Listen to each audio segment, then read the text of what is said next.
Hey, what's up, guys? So I like to finish the day with reflection and just kind of thinking about what happened, day's events, plan for the next day, recap, that sort of thing. I think everybody should take some time to do that as they end their day.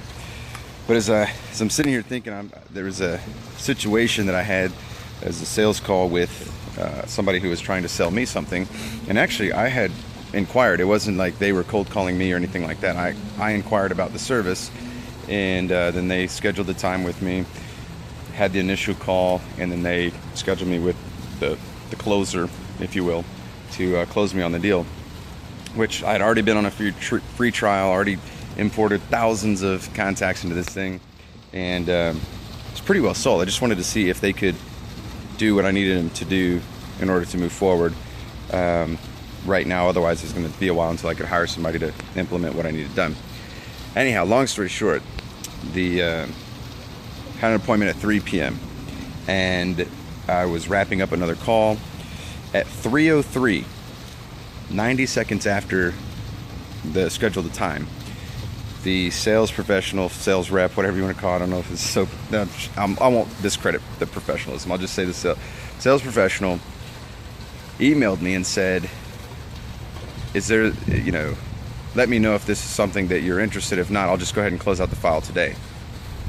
And so I replied back, I said, well, it's a little quick to pull the takeaway close, right? I mean, I'm all for the takeaway close. It works wonders, but you got to understand how to use it, when to use it, when's appropriate and when's not appropriate.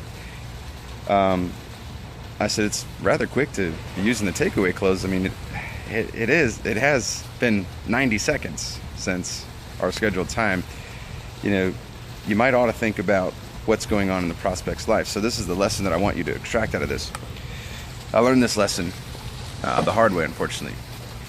You never know what's going on in your prospect's world, okay? You want to always give your prospect or your client the benefit of the doubt. Don't assume that somebody's just automatically standing you up or blowing you off or a waste of your time or a tire kicker or whatever. This is probably the single worst mistake you could make as a sales pro. Listen, things happen, life happens. What if my mom had died in a car accident? What if my wife busted through the door an hour ago and told me she wanted a divorce?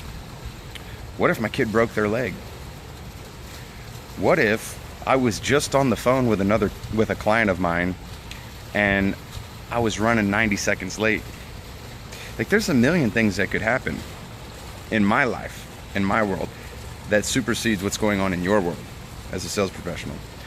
So what you have to understand if you're selling anything is, number one, you're not the most important thing in your prospect's life. In fact, you might be the least important thing in your prospect's world at that moment.